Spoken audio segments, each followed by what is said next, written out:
Good afternoon, South Africa. Welcome to Afternoon Express, live on SABC3. Now, today's show is focused on a very serious and very important issue, and we just want to warn viewers that the topic is a sensitive one, and so parental discretion is advised. Yeah, according to the World Health Organization, every 40 seconds, someone commits suicide in the world. And in South Africa, it's the 4th leading cause of death in young people. Wow.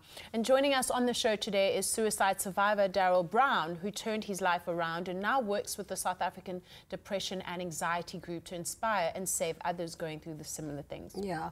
We also chat to Letasha, whose sister took her own life in 2015. And if you'd like to share your personal experiences with us, head over to our social media platforms and join the conversation. Now, have you ever been affected by teen suicide? Tweet us at Afternoon Chat using the official hashtag Afternoon Express, or comment on our Facebook page. To those who've never had suicidal thoughts or dealt with mental illness, it's hard to understand what would drive an individual to take their own life. Yeah. Joining us up front to shed some light on the subject is child psychologist Jenny Rose. Welcome to the show again. Hi, thanks for having me. Always a pleasure having you here. Why are the statistics so alarmingly high, and have they gotten higher? I think they certainly have got higher, and I think they are on the increase, and it's something that we absolutely need to be really concerned about. I think more and more kids are feeling like there is just no option for them, that there's no alternative, and that suicide is something that they consider when they're at their absolute end. Yeah. What are the statistics, I suppose? Like every 40 seconds somebody takes their life, but what are the other statistics, I suppose, around it? You know, I think it's so difficult to actually pinpoint because we don't know so much, and this is the thing about mental disorders and mental illness, is so much is actually uncovered. We really only see the tip of the iceberg. We certainly know that there's a lot of suicidal ideation, which is just thinking about suicide. So we know a lot of teens actually experience suicidal ideation but might not continue on to actually attempt a suicide.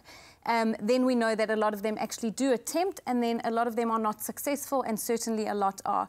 So our stats are really skewed because there's so much complexity in this topic. Yeah. I mean, what's really interesting to note is that not everybody who's depressed is suicidcome but almost everybody who commits suicide is depressed. Yeah. And what other factors need to come into play when somebody is not only depressed, but what drives them to that point of saying, I'm going to do this horrific thing, this really painfully excruciating thing, and take my life? Sure. I think it's an important thing that you say, to know that just because you might be suffering from depression does not automatically mean you are suicidal. So it's really important for people to understand that if you have a family member that is depressed, they're not necessarily going to try to take their own life. Yeah. But we know most people that are suicidal generally have an underlying depression. So certainly if someone near you is voicing any kind of things around taking their own life, or a lot of despair, not wanting to live anymore, those are really big warning signs that we need to take quite seriously. Yeah. There are a lot of signs that can tell you when to be worried. Certainly depression is one of them. We know that a lot of teens that abuse substances are often suicidal when they are high.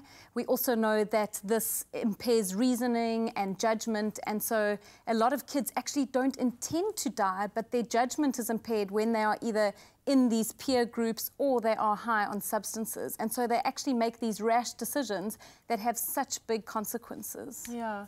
Are we finding that teens wanting to commit suicide or committing suicide are more prevalent in lower income areas? And I mean, and is that an affectation of their social environment and the trauma that comes with their lack of resources and the things that they need? Yeah, I think it's a little bit more complex than that. I think it's yes and no. I think we certainly know that our low-income communities are exposed to huge elements of trauma.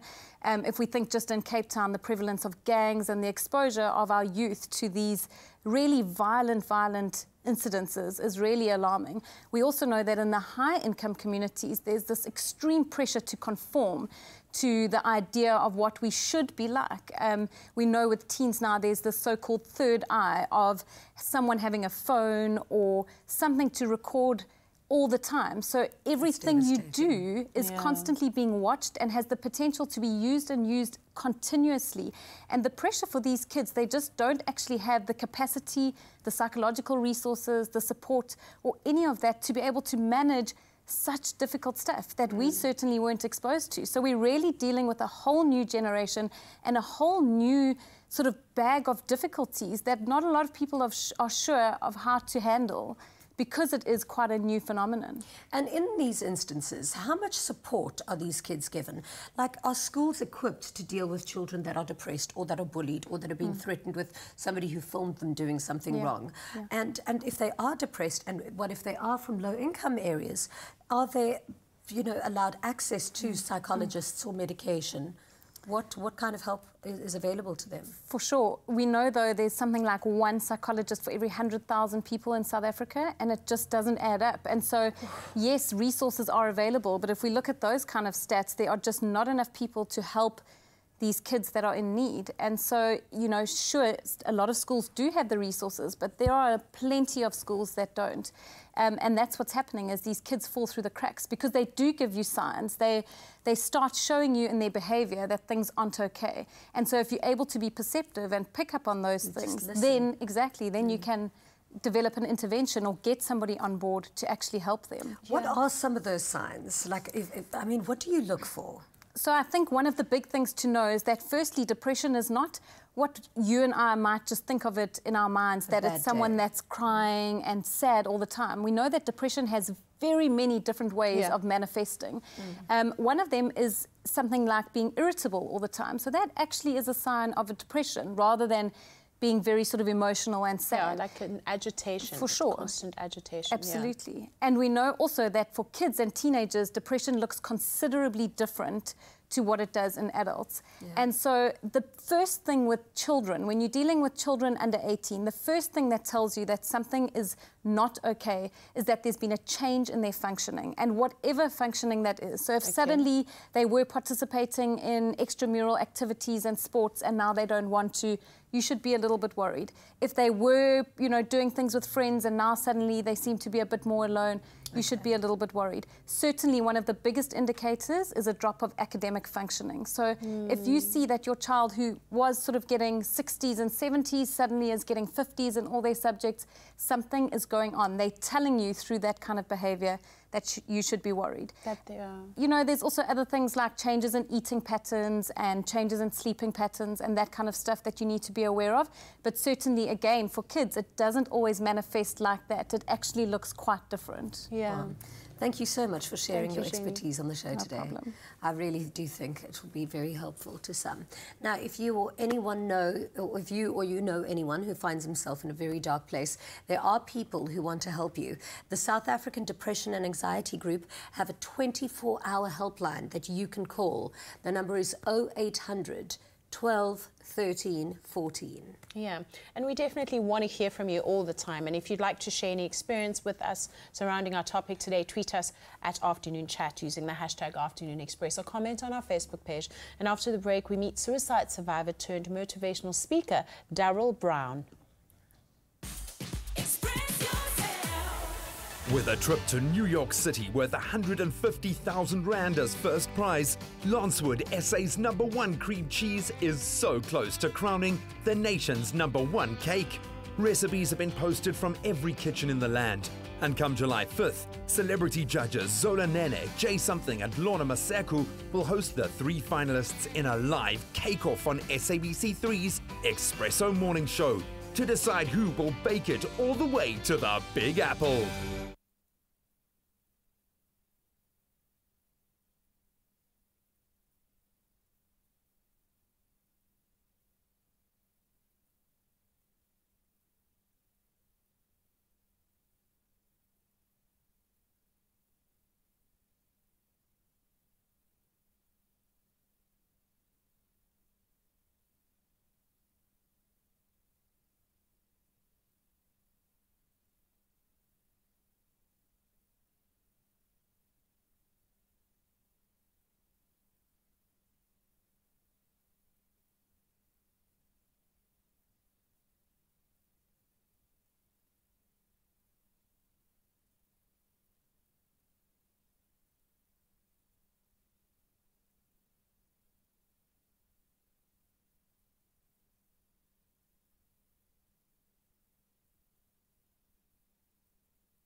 Welcome back to Afternoon Express. We're live on SABC3. Today we're discussing a topic of really sensitive nature. And before we introduce our next guest, we just want to warn viewers that our topic of conversation today is very sensitive and it's a really serious one, so parental discretion is advised.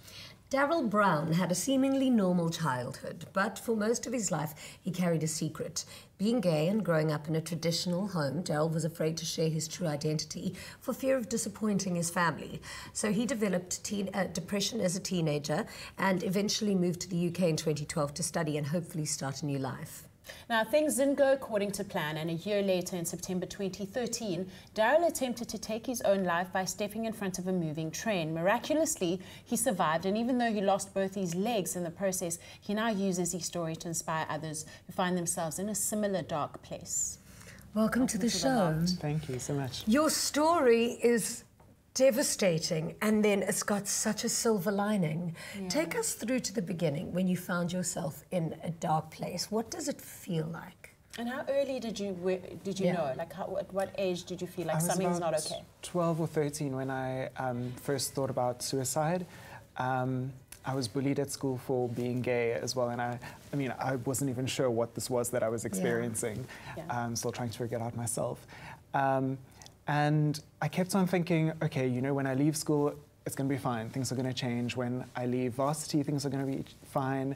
If I get involved in this community or change my job or whatever. You said if you got involved more at church or in the theatre, it would disappear. Yeah. I was just trying to change all these things in my environment to kind of make myself feel better. But by that point, you know, the depression was inside me, and it was something that I'd spent so much time trying to push it to the corner of my mind that it was difficult to kind of deal with. Yeah.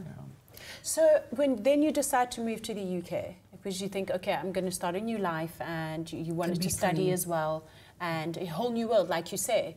That was the hope, that if you just change the environment, things that would change. But what happened in the UK? I struggled to get a work visa after I finished studying. I didn't quite do as well as I had wanted to with my studying. I had my first romantic relationship and it ended, and I was devastated. And it just kind of felt like a failure in general. I felt like I've tried everything that I can think of and there's nothing else that I can do. I'm just out of options, and I'm so tired of just waiting for this one day when things might be okay. Yeah. I couldn't wait anymore, so I was just like, I'm done. I need to end this. I need some peace. Now, we hear about, like, when someone's decision is premeditated. You went through quite a process to make sure that everything around you was going to be fine, and then ultimately you wanted to end your life. I'm so sorry that you ever had to feel like that. What goes through your mind in that planning phase, I suppose? And do you just feel so sad all the time inside?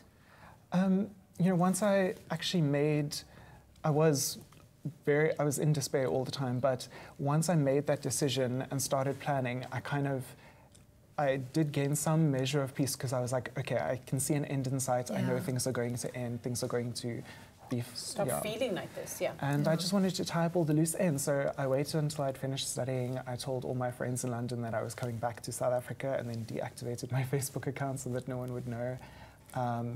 And the reason I chose the train as well is I didn't want to, I don't know, leave a mess in my flat for my flatmates to kind of come upon, or I just wanted to kind of disappear without, I don't know, causing too much hurt.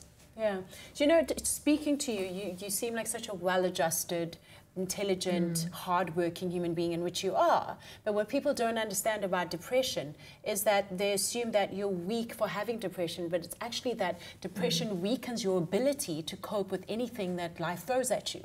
Absolutely. And do you feel like back then you just didn't have the knowledge that you were this person who was equipped with all these attributes inside of you, that you actually did have what it takes to show up for yourself in life? Yeah. For sure. I think, I did. When I mean, now that I've been through therapy and seen a psychiatrist and so on, I feel so much more in control. And I still have depression, I'm still on antidepressants, but I know that you know, I have people around me who can support me. I know that I have the tools to kind of ride out the lows because I know that things are going to change again. Things are going to feel different. Feel different, yeah. I just don't think that a lot of people understand the gravity of depression. I think there's so little communication and so little understanding on it. I heard that you said in one of your talks that dealing with your disability is easier than dealing with your depression. Like I was saying earlier, I'd spent so much time like kind of pushing the depression to the back of my mind that when I finally had to actually confront it and deal with it, it was so slippery to kind of get to grips with. Whereas my disability, you know, every day you're faced with physical obstacles that you have to overcome. You have to find a way to get to the loo or get into a car or like get out of bed. And so you quickly figure out ways of doing that because you have to.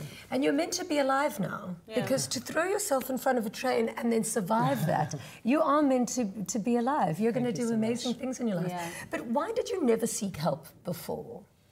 When I was growing up, you know, I didn't talk to anyone about it because my parents were going through some rough time of their own, and I didn't want to burden them with that as well. And I looked around me and I thought, you know, everyone else is dealing with their stuff. Why can't I? Yeah. But then so many of my friends were hiding things as well and hiding depression, and we'd never spoken about it because, you know, there's just so much stigma about it, and we're all trying to pull ourselves together and get it out. But and it's something that's very interesting because I've struggled with depression. The depression never goes away. You just get really good at getting stronger than the depression.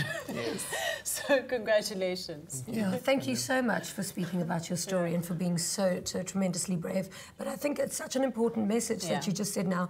Nobody is ever a burden. If somebody feels that way and if someone needs help, you are never a burden. Yeah. And there's always someone who's willing to help, and you can. Yeah. Thank you. Thank you so much. There's nothing smoother than the fresh, cool taste of Clover Tropica, made with love by Clover. Welcome back. Now, if you are watching your waistline this winter, then listen up. Tropica Slender is the perfect on-the-go dairy fruit mix drink for you to enjoy without the added sugar, and is 80% less calories. You can enjoy it on its own or in a delicious recipe like the Wonder Smoothie Bowl that we're going to be making today. And to get the smooth recipe, all you need to do is SMS the keyword Clover to 33650. Clem, you've outdone yourself again. But I mean, aren't smoothie bowls like the most hippest on trend things right now? No, it's just happening. I mean, everything that I want to eat nowadays comes in a bowl. Yeah, hey? I agree. Yeah, there's absolutely. breakfast involves smoothie bowls, everything that you can eat and Poke enjoy. Bowls, Poke bowls, smoothie bowls. Oh, but this looks like a little bowl of pink happiness. It really is, and it's pretty easy to make. So actually, we've got a pink one. So let's not do a pink one. How about you pass me a yellow one? Let's do yellow.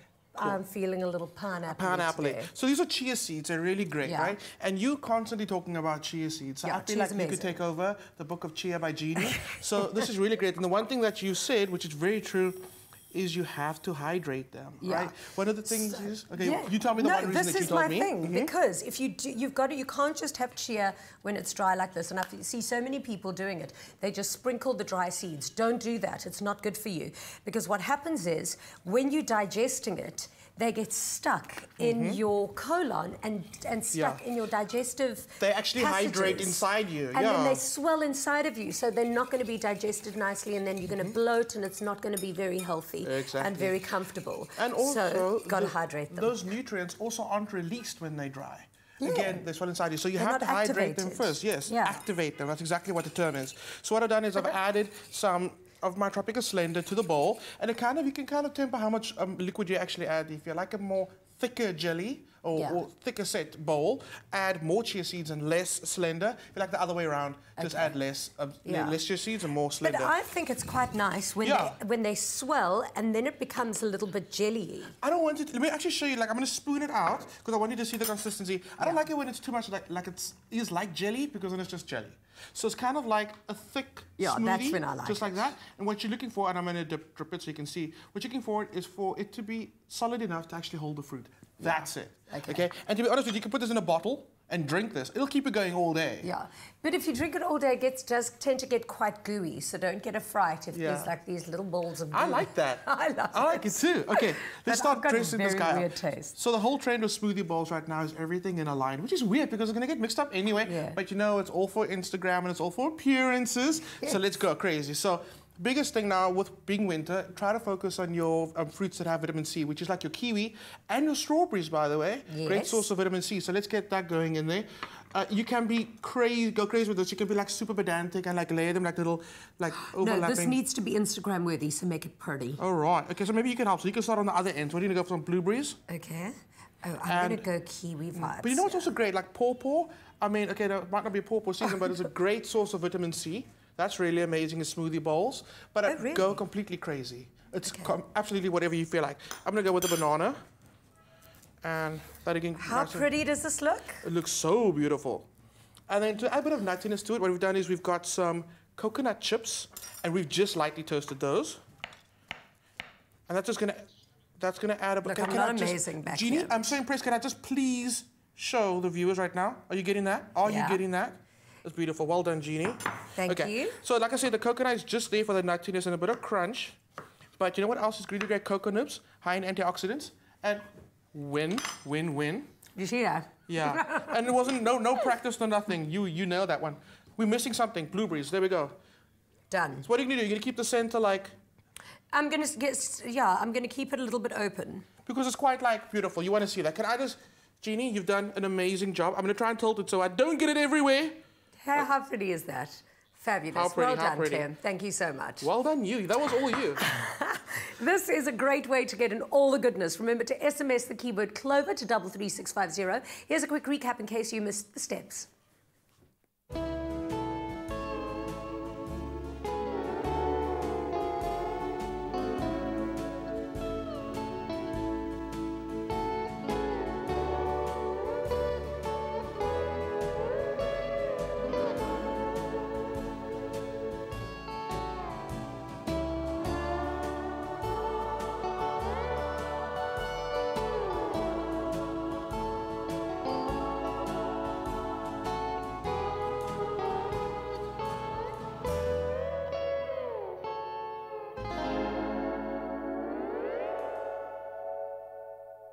Made with love by Clover.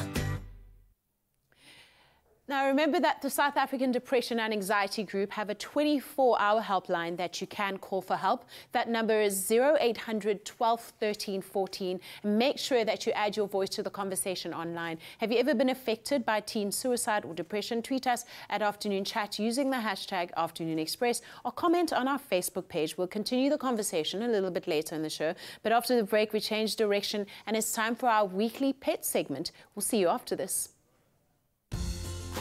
There's nothing smoother than the fresh, cool taste of Clover Tropica. Made with love by Clover.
Whiskers, feed their curiosity.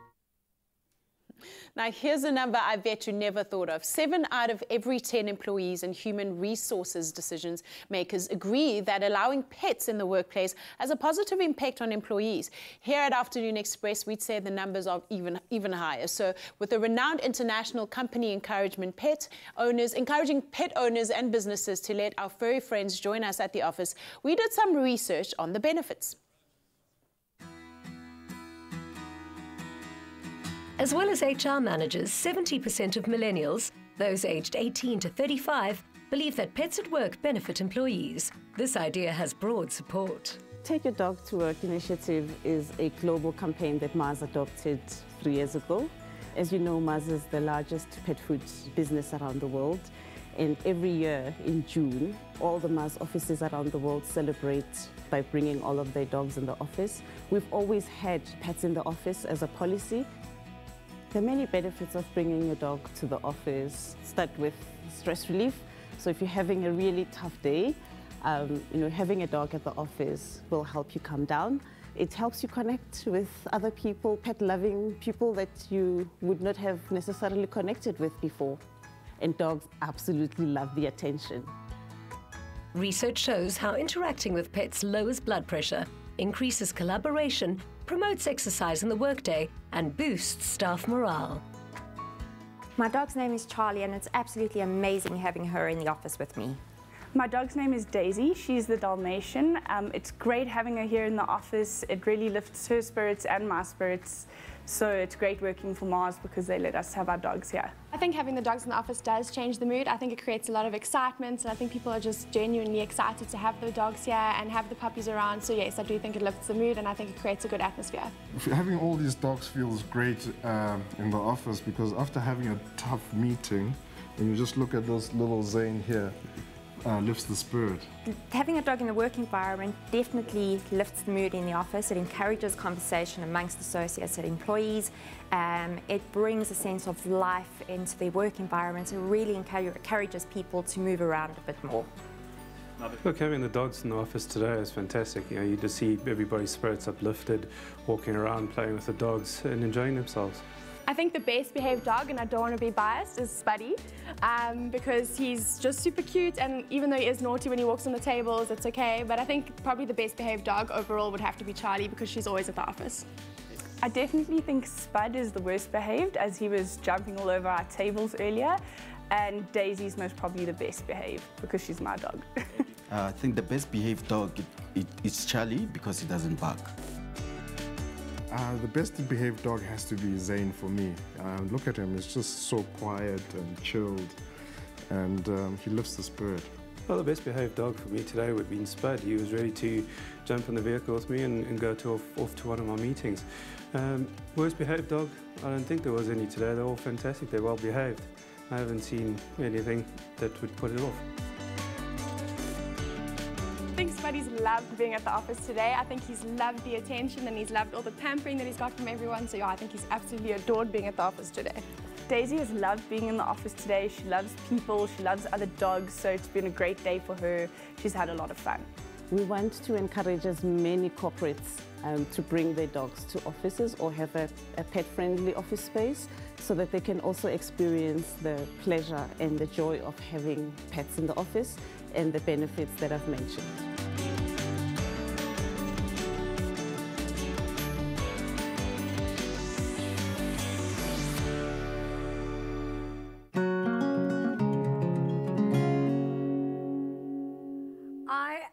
Absolutely an advocate for this movement, because I think it is the best idea, bringing your pets to work. And I can tell you from experience, this building that we work in is like a zoo. It is wonderful. I think it's a great, great idea. So well done.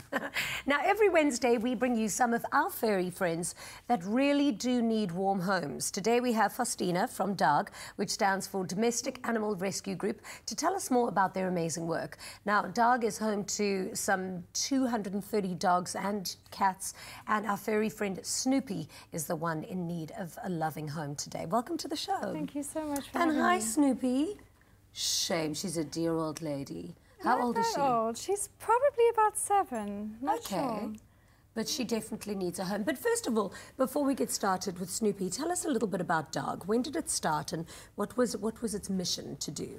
So DARG was established in 1999. It was set up as a sanctuary for abused and neglected animals.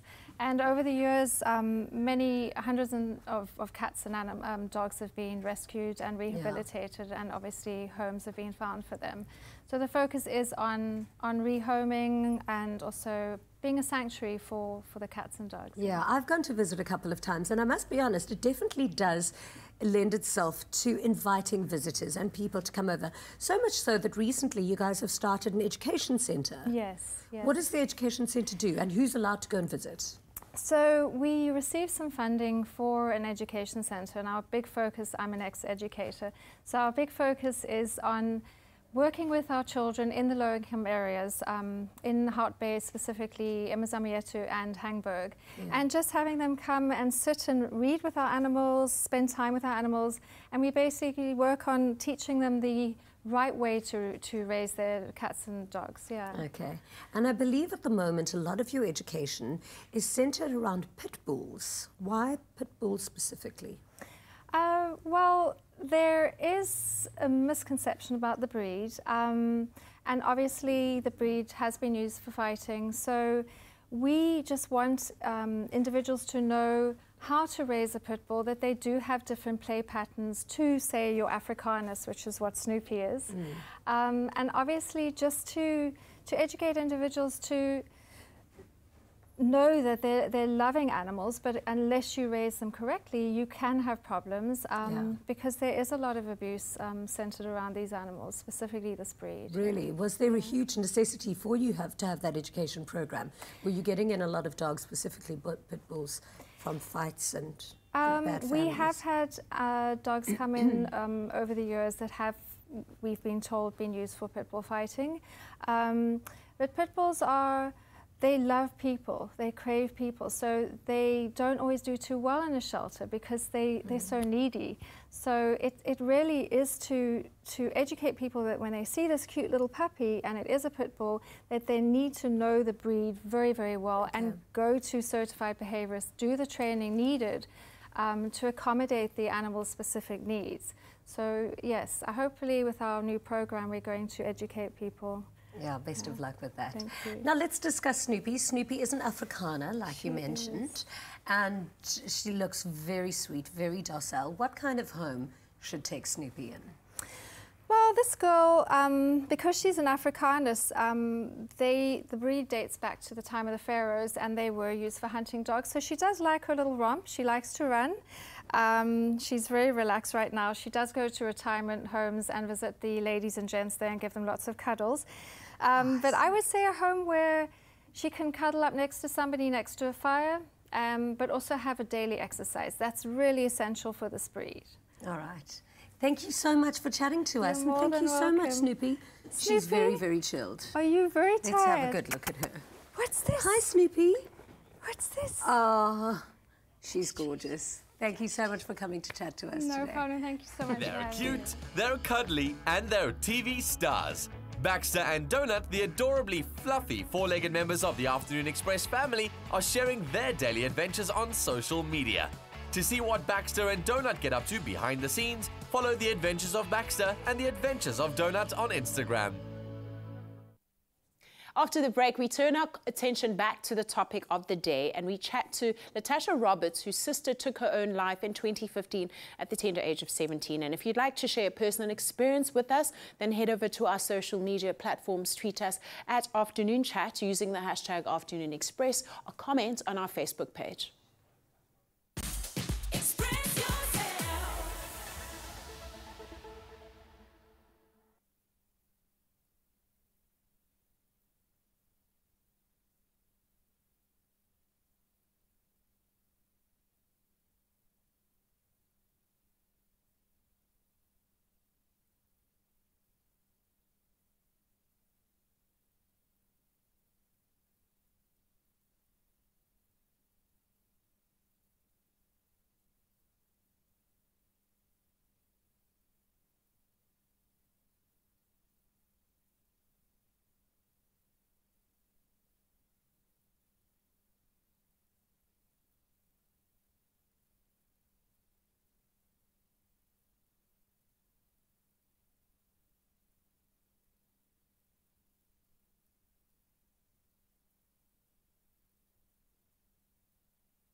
From beef lasagna to creamy macaroni and cheese, Clover the Whistling Chef's high-quality, ready-to-eat meals are made using trusted Clover cheese, milk and cream. It's SA's favorite home-cooked recipes, now prepared and conveniently packed with a variety to choose from. Added to that, Africa's first vac-seal technology ensures they're kept fresher for longer for the whole family to enjoy.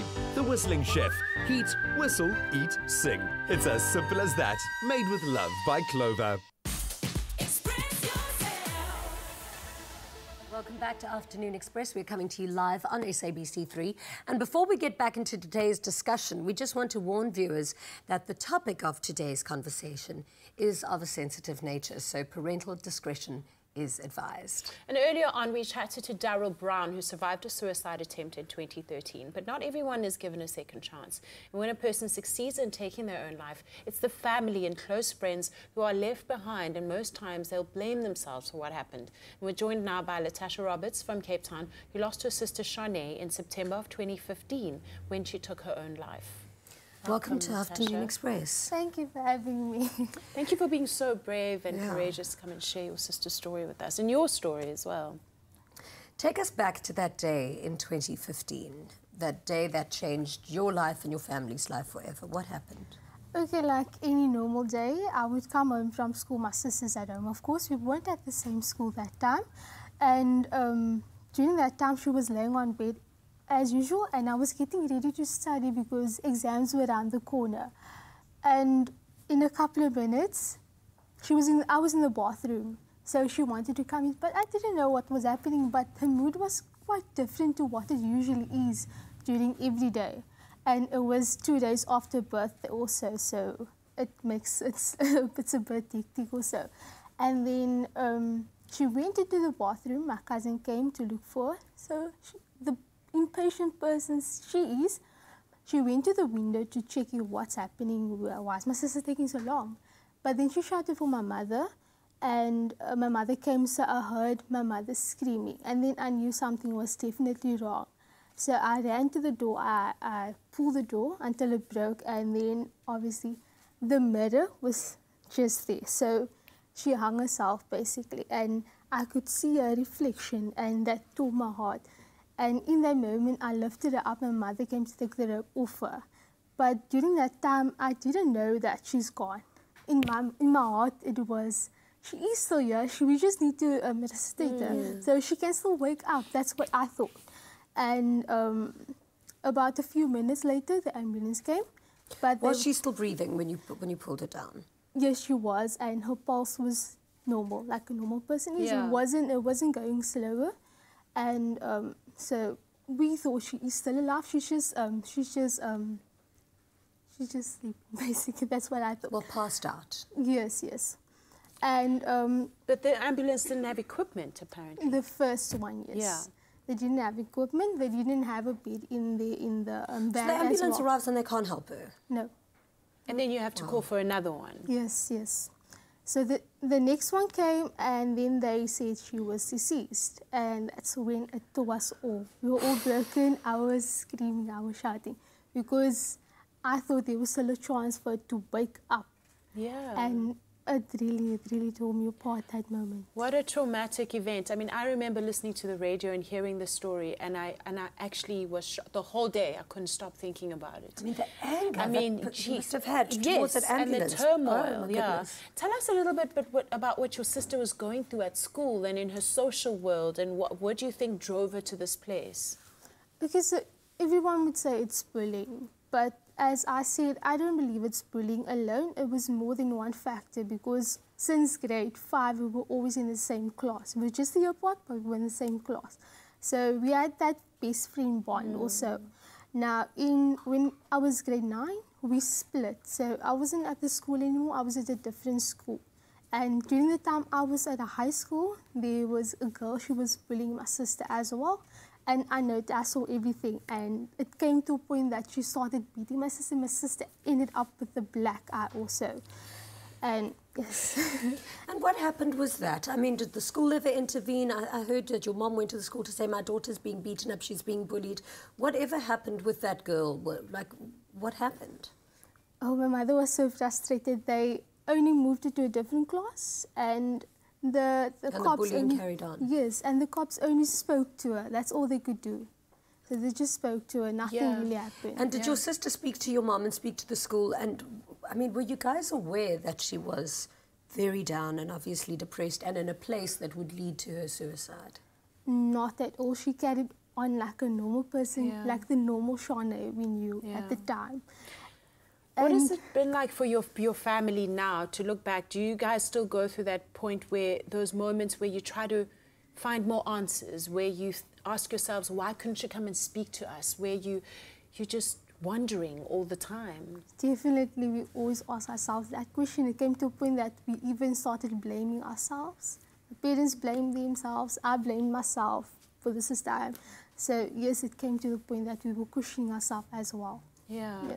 Wow, that's so sad. I'm so sorry for your loss. That's absolutely devastating. But thank you so much for coming to share your story with us. Thank you very much. So after the break, we continue the conversation with all of our guests from today, and we still have time to add your comments. Head over to our social media platforms and let us know, have you ever been affected by a teen suicide? And tweet us at Afternoon Chat using the hashtag Afternoon Express or comment on our Facebook page.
Welcome back to Afternoon Express. So today we've had a really inspiring and a very informative discussion actually around the pertinent topic of teen suicide. We're back in the loft with all of our guests from today, Jenny Rose, Letasha Roberts, and of course Daryl Brown. Welcome back. So Daryl, your life has come full circle and you are enjoying your life, you are thriving as a motivational speaker. And when you speak to young people, what are the themes that you try to make them aware of, or some of the things that you think are really important to drive home for them? I mean, there are a lot of things that one can do as an individual for yourself, but I think the first thing that I tell them is to talk to someone. And even if you don't feel like you can talk to your family or your friends or something, just phone. If you feel like you'd be more comfortable talking to an anonymous person, phone a helpline or something, and just as soon as you share your secrets, the weight just lifts off you and you know that you're not alone. And it puts things into perspective for you as well. Yeah, yeah. Picking up on what both of you said in each of our interviews is when you said like your decision and how you were going to take your life was around other people finding you and the burden, I suppose, on other people. And you said as well you carry so much guilt based on your sister's suicide. I always think of the people around the person who does take their life and the kind of trauma that they go through in that instance as well. How can they deal with it and process it? And what is the best method, I suppose, of healing?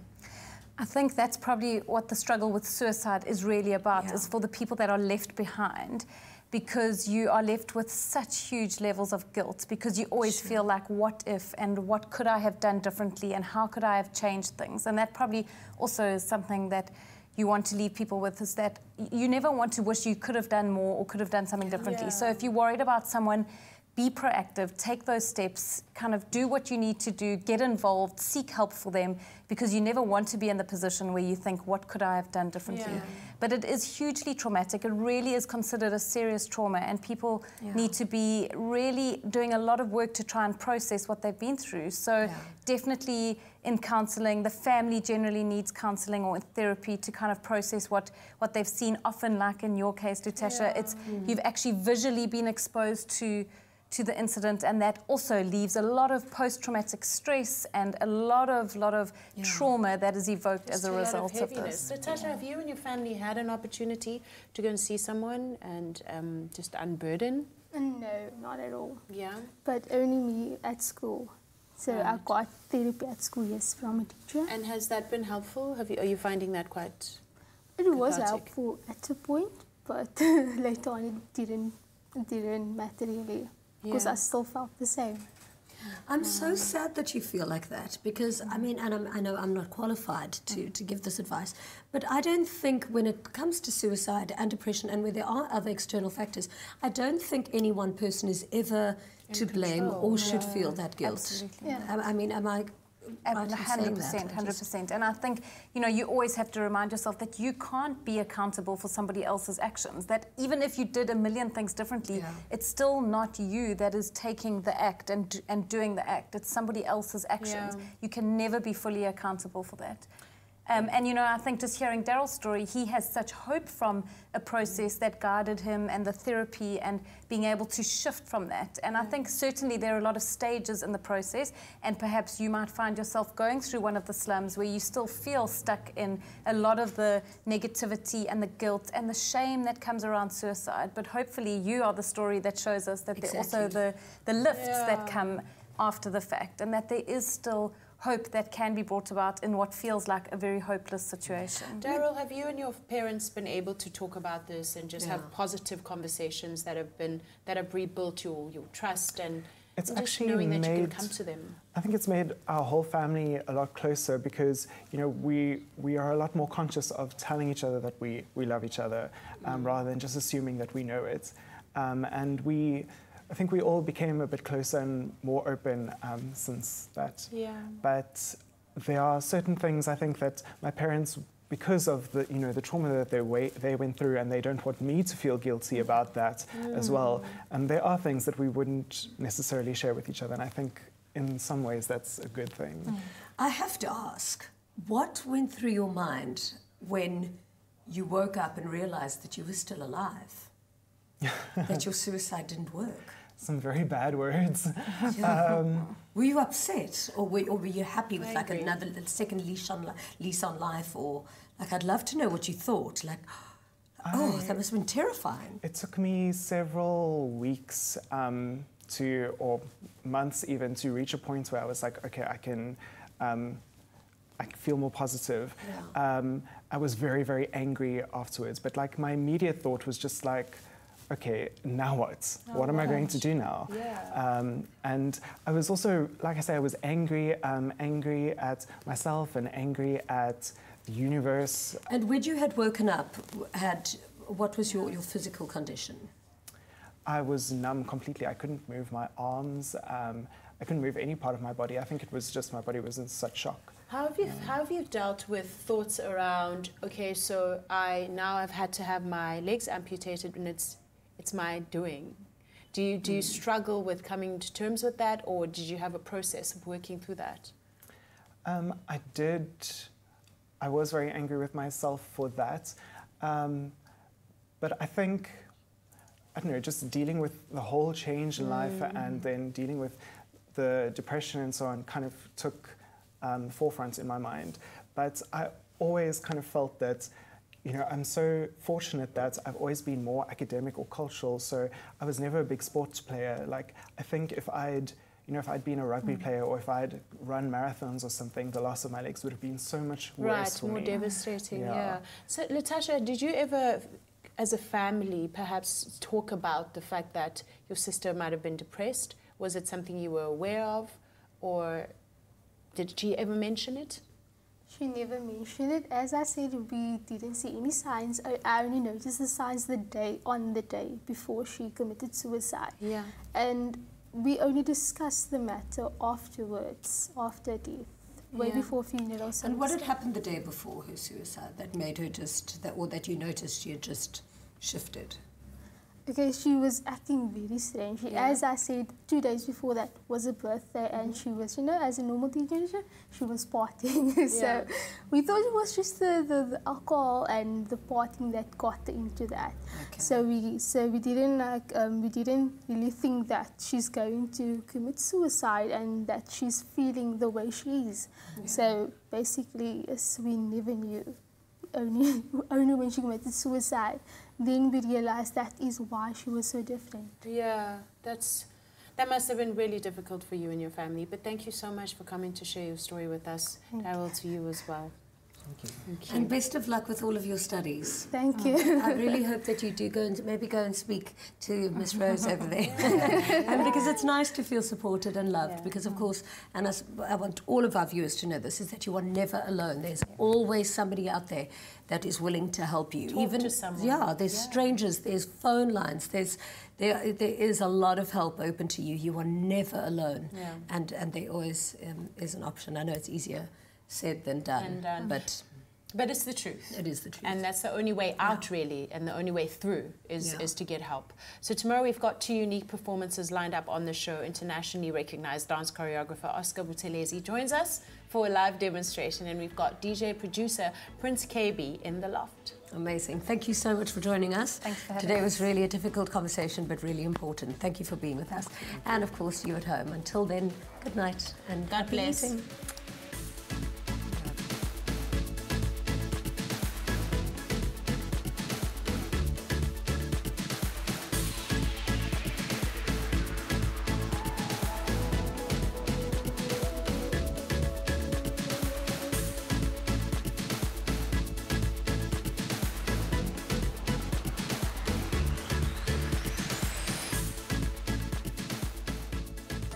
Express, made with love by Clover. Nada. Feel Good production.